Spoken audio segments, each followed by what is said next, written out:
Hi viewers, welcome to our channel. ప్రస్తుతం మనతో పాటు సీనియర్ జర్నలిస్ట్ దాము బాలా సర్నర్ వారితో మాట్లాడదాం.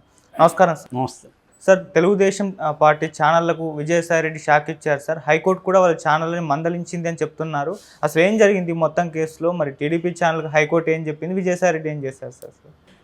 మా విజయసాయిరెడ్డి దేవాదాయ శాఖ అసిస్టెంట్ కమిషనర్ శాంతి వీళ్ళిద్దరి మధ్య అఫేర్ ఉందని, ఆమెకు పుట్టిన బిడ్డ విజయసాయిరెడ్డిదని అప్పట్లో తెలుగుదేశానికి సంబంధించిన ఛానల్ కావచ్చు, సోషల్ మీడియా కావచ్చు, నాయకులు కావచ్చు విపరీతంగా దాన్ని ఇష్యూగా చేశారు. ఆయన దానికి సమాధానంగా ప్రెస్ మీట్ పెట్టి తీవ్ర ఆగ్రహాన్ని ఎక్స్ప్రెస్ చేశారు. నేను సొంత మీడియా పెట్టి తెలుగుదేశం మీడియాని ఎదుర్కొంటానని కూడా ఆయన ప్రకటించారు. దాని తర్వాత ఆయన ఢిల్లీ హైకోర్టులో దీని మీద పిటిషన్ వేశాడు.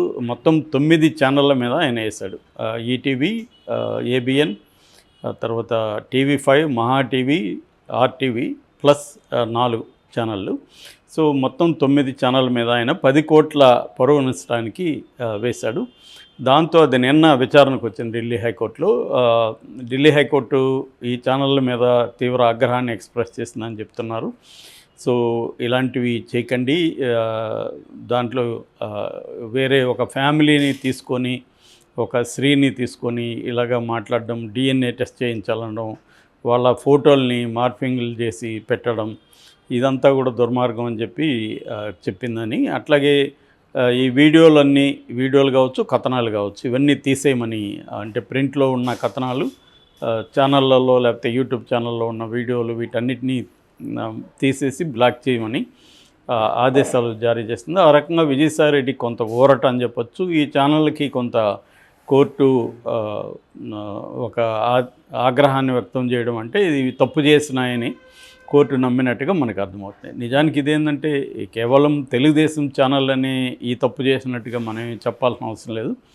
ఇవాళ మీడియా అంతా కూడా బ్రాడ్గా డివైడ్ అయిపోయింది, అంటే 2గా డివైడ్ అయిపోయింది. నేషనల్ వైడ్గా కూడా ఇది ఒక రకంగా బీజేపీ దీన్ని సిస్టమేటిక్గా తీసుకెళ్ళింది. బీజేపీకి సంబంధించిన వ్యాపారస్తులు, కార్పొరేట్ సంస్థలు, అదానీ కావచ్చు, అంబానీ కావచ్చు, ఇలాంటి వాళ్ళ చేతిలో కంప్లీట్గా ఛానల్స్, మనకి అదానీ, అంబానీ, ఇక్కడేమో మారన్ సౌత్లో, అలాగా కొంత ఇక్కడ చూసుకున్నప్పుడు మ్యాక్సిమం తెలుగుదేశం దగ్గర ఎక్కువగా మీడియా ఉంది. Main stream media channels top 10లో తీసుకుంటే టాప్ 10లో మ్యాక్సిమం తెలుగుదేశం దగ్గర ఉంటాయి.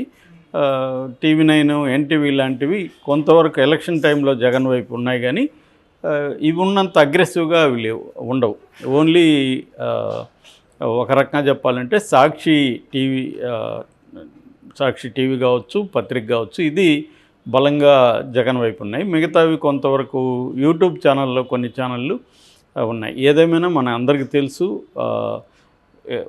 అటువైపు అయితే తీసుకోకుండా ఉన్న ఛానల్ కానీ మీడియా కానీ చాలా చాలా తక్కువ. ఎందుకంటే సర్వైవల్ అనేది మేజర్ ప్రాబ్లం.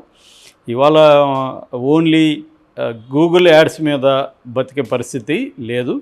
బయట కమర్షియల్స్ కూడా తగ్గిపోయినాయి యూట్యూబ్ ఛానల్కి. ఎందుకంటే ఎవరికి వాళ్ళు కంపెనీలు కూడా వాళ్ళే యూట్యూబ్ ఛానల్ పెట్టుకోవడం, వాళ్ళే చేసుకుంటున్నారు ప్రమోషన్. కాబట్టి వాళ్ళు యాడ్లు ఇవ్వడం అనేది మానేశారు. రియల్ ఎస్టేట్ కావచ్చు, ఐటీ రంగం కావచ్చు, స్కూల్స్, కాలేజెస్, వీళ్ళందరూ కూడా వాళ్ళే ఛానల్స్ పెట్టుకొని వాళ్ళే డెవలప్ చేసుకుంటున్నారు. సో ఇస్తే మెయిన్ స్ట్రీమ్ ఛానల్కి ఇస్తారు తప్ప యూట్యూబ్ ఛానల్, వెబ్సైట్లకి అనేవి మేజర్గా గూగుల్ యాడ్స్ మీద డిపెండ్ అయినాయి. అయితే ఇవి సరిపోవట్లేదు. అందుకని దీన్ని ఆసరాగా చేసుకుని పొలిటికల్ పార్టీలు ఫండ్ ఇవ్వడం, తమకు అనుకూలంగా మాట్లాడమని చెప్పడం. సో అందువల్ల ఆబ్జెక్టివ్గా మాట్లాడే పరిస్థితి ఇవాళ దాదాపు లేదు. ఎవరైనా ఆబ్జెక్టివ్గా మాట్లాడితే కూడా ఇరువైపుల వాళ్ళు వాడిని ఎనిమిగా ట్రీట్ చేస్తారు. తెలుగుదేశం వాళ్ళేమో వాళ్ళకి అనుకూలంగా మాట్లాడిపోతాను, వైసీపీ వాడు అంటారు పేటీఎం డాగ్ అని, ఇంకోటి అని అంటారు. రివర్స్లో వైసీపీ కూడా తెలుగుదేశం వాళ్ళని డబ్బులు ఇస్తున్నారు. సో ఇది అంటే కొనబడకుండా ఉండే జర్నలిస్టు లేరని ఇప్పుడు అందరూ నమ్ముతున్నారు. సో తమకు అనుకూలంగా లేకపోతే నువ్వు అటువైపు ఉన్నట్టే, అంటే అట రెండే ఉన్నట్టుగా మాట్లాడుతున్నారు. సో ఇది కొంత జెన్యూన్గా ఉండి ఇష్యూ బేస్డ్గా అనలైజ్ చేసే కొంతమంది జర్నలిస్టులకు కూడా ఇది హెడేక్గా మారింది. అంటే వాళ్ళు చాలా కష్టంగా ఉంది దాన్ని నిలబెట్టుకోవడం. ఎందుకంటే హేట్ పాలిటిక్స్ అనేది బాగా పెరిగింది. ఈ కాంటెక్స్లో తీసుకున్నప్పుడు ఇప్పుడు తెలుగుదేశం అధికారంలో ఉంది. వాళ్ళ మీడియా మామూలుగా అధికారంలో లేనప్పుడే వాళ్ళ మీడియా భయంకరంగా రెచ్చిపోగలిగింది. అంత స్ట్రాంగ్ మీడియా అది. అలాంటప్పుడు ఇంకా అధికారం కూడా ఉన్నప్పుడు అక్కడ చంద్రబాబు వాళ్ళకి అనుకూలం, ఇక్కడ రేవంత్ రెడ్డి కూడా తెలుగుదేశం మీడియాకి అనుకూలం. సో ఇప్పుడు 2 ప్రభుత్వాలు తమకు అనుకూలంగా ఉన్నప్పుడు, రెండోది నేషనల్ లెవెల్లో కూడా వీళ్ళకి అనుకూలంగా ఉన్నప్పుడు ఇంకెలా రెచ్చిపోతాయో మనం చెప్పాల్సిన అవసరం లేదు. ఆ రకంగా రెచ్చిపోయినారు. రెచ్చిపోయినప్పుడు ఇంకా విజయసాయిరెడ్డి ముందున్న ఆప్షన్స్ ఏమేమి ఉన్నాయి, ఏమి లేదు. ఒకటి ప్రెస్ మీట్ పెట్టి తన వాయిస్ని వినిపించే మీడియా ఏమైనా ఉంటే దాంట్లో మాట్లాడడం. 2 కోర్టుకి వెళ్ళడం. సో నిజంగా కోర్టు ఇచ్చిన తీర్పు వీళ్ళకి షాకింగ్ అంటే ఏం షాకింగ్ లేదు. ఇలాంటి షాకులకి భయపడే బ్యాచ్ కాదు ఇది. మహా అంటే తీసేమన్నారు, తీసేస్తారు. ఇంకొక రకంగా మళ్ళీ దాన్ని పెడతారు. ఎన్ని తీస్తారు, ఎన్ని తీయమని వాళ్ళకి లిస్ట్ ఇస్తారు. సో ఇదే మేజర్ ప్రాబ్లం. ఇవాళ ఆన్లైన్లో ఉండేది అదే. ఒకటి తీస్తారు, ఇంకొకటి దాన్ని వేరే రకం మార్చి పెడతారు. సో కాబట్టి ఎన్ని తీయాలి, ఎవరు తీయాలి దీన్ని? మళ్ళీ ప్రభుత్వ సంస్థలే ఎగ్జిక్యూట్ చేయాలి కదా. సో వాళ్ళు చేయనప్పుడు మళ్ళీ కోర్టుకు వెళ్ళాలి, మళ్ళీ పలాని తీయలేదు సార్ అని మళ్ళీ వెళ్ళాలి. సో ఇవన్నీ తెలుసు కాబట్టి వీళ్ళు కోర్టు తీర్పుల్ని కానీ ఏది కానీ క్యారీ చేసే పరిస్థితి లేదు. అందుకనే ఇప్పుడు బ్రాడ్కాస్ట్ బిల్లు తీసుకురావాలని అంటున్నారు. అది కూడా బీజేపీకి వ్యతిరేకత బలంగా పెరిగింది కాబట్టి ఇప్పుడు ఈ 10 ఏళ్లలో ఎందుకు బ్రాడ్కాస్ట్ బిల్లు తీసుకురాలేదు బీజేపీ? ఎందుకంటే తమకు అనుకూలంగానే మొత్తం మీడియా ఉంది. కాకపోతే ఇప్పుడు బీజేపీకి తలనొప్పిగా సోషల్ మీడియా మారింది. సోషల్ మీడియా బీజేపీ కంట్రోల్లో లేని సోషల్ మీడియా చాలా పవర్ఫుల్గా తయారైంది. దాన్ని కూడా కంట్రోల్ చేయడానికి బీజేపీ ట్రై చేస్తుంది. అంటే టోటల్ మీడియా తన కంట్రోల్లో ఉండాలనేది బీజేపీ ప్లాన్. అంత తప్ప డెమోక్రటిక్ ఉండాలనేది బీజేపీ ప్లాన్ కాదు. అట్లాంటప్పుడు ఎన్డీటీవీ లాంటి వాటిని, బీబీసీ లాంటి వాటిని కూడా భయంకరంగా ఇబ్బంది పెట్టాల్సిన అవసరం లేదు. సో తమ మాట వినని ఛానల్స్ మీద, వెబ్సైట్ల మీద, జర్నలిస్టుల మీద కేసులు పెట్టడం, అరెస్టులు చేయడం, ఇంకా ఇదైతే చంపేయడం, ఇవన్నీ బీజేపీ ప్రభుత్వం ఎప్పటి నుంచో చేస్తుంది. ఇక్కడ కూడా మనకి చూస్తున్నాం క్లియర్గా ఏదో ఒక సైడ్ తీసుకోవడం, తమ వైపు లేని వాళ్ళని ఏదన్నా ప్రెజర్ చేయడం, ఇబ్బందులు పెట్టడం, వాళ్ళ మీద కేసులు పెట్టడం అనేది ఇక్కడ కూడా బాగా పెరిగింది. ఈ కాంటెక్స్ట్లో ఇదేమీ ఈ హైకోర్టులు కూడా ఏం చేస్తాయి? మహా అంటే ఆదేశాలు ఇస్తాయి. ఆదేశాలు అమలు కావు ఎలాగూ. అది ఇక్కడే సాక్షాత్తు వివేకానంద రెడ్డి కేసులో హైకోర్టు జడ్జే అప్పుడు కూడా తెలుగుదేశం మీడియానే ఆయన మీద దుష్ప్రచారం చేశారు, ఓపెన్గానే చేశారు. ఆయన అమ్ముడు పోయినట్టే వీళ్ళు మాట్లాడేశారు. దానికి ఆయన ఏం చేయగలిగాడు? మహా అంటే చీఫ్ జస్టిస్ కంప్లైంట్ చేశాడు.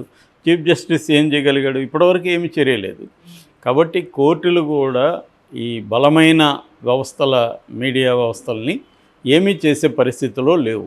కోర్టులు కూడా అంతే. కోర్టులు కూడా ఏదో మేము చెప్పాలి కాబట్టి చెప్పామని చెప్పగలరు తప్ప, అంటే న్యాయ వ్యవస్థకి అంత బలం లేదు. ఎందుకంటే న్యాయ వ్యవస్థ ఆదేశాలను మళ్ళీ అమలు చేయాల్సింది ఎవరు? వీళ్ళే. మనం జగన్ ప్రభుత్వంలో కూడా చూసాం. జగన్ ప్రభుత్వానికి వ్యతిరేకంగా అనేక సార్లు ఆంధ్రప్రదేశ్ హైకోర్టు తీర్పులు చెప్పింది, ఆదేశాలు జారీ చేసింది. వాటిని ఏమి వాళ్ళు అమలు చేయలేదు. అధికారులు అమలు చేయనప్పుడు అధికారులను మళ్ళీ అనేక సార్లు మందలించింది. ఏముంది, అంతకంటే ఏం చేయగలరు? సో ఇది మేజర్ ఇష్యూ. సామాన్యులు మాత్రమే ఈ వ్యవస్థలకు బలైపోతారు తప్ప బలమైన మీడియా సంస్థలు కావచ్చు, బలమైన వ్యక్తులు కావచ్చు, వీళ్ళు అన్ని వ్యవస్థలను కూడా మ్యానిపులేట్ చేయగలరు. ముఖ్యంగా బలం అంటే ఇక్కడ ప్రధానంగా అధికారం. ఇప్పుడు వైసీపీకి డబ్బు ఇంకోటి బలం ఉండొచ్చు, కానీ తెలుగుదేశం అధికారంలో కూటమి ఉంది కాబట్టి వాళ్ళ వైపు వ్యవస్థలన్నీ కూడా మొగ్గుతాయి ఆటోమేటిక్గా.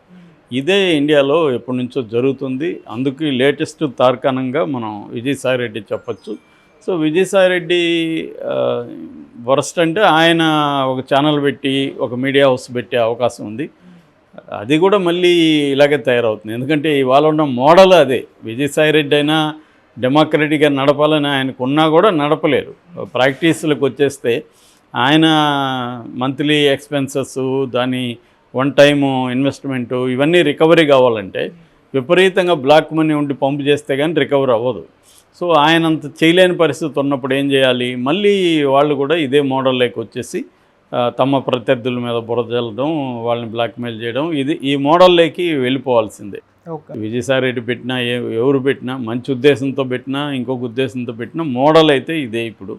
సో ఈ మోడల్ని బ్రేక్ చేసి అక్కడక్కడ చిన్న చిన్న దీవుల్లాగా కొన్ని మీడియా హౌసులు ఆబ్జెక్టివ్గా ఉండడం, పీపుల్ సెంట్రిక్గా ఉండడం, ఇలాంటివి చేస్తున్నాయి. ముఖ్యంగా అది సోషల్ మీడియాలో ఇప్పటికి కూడా బలంగా ఉంది. అదొక్కటే మనకి ఆశ అన్నమాట డెమోక్రసీకి సంబంధించి. అదర్వైజ్ మిగతా మీడియా అంతా కరప్టెడ్ మీడియా తప్ప వాళ్ళు ఎన్ని కథలు చెప్పినా మనకి ఆచరణలో ప్రతి ఒక్కటి మనకే కాదు మామూలు కామన్ పీపుల్కి కూడా తెలుసు. టక్కన ఒక ఛానల్ పేరు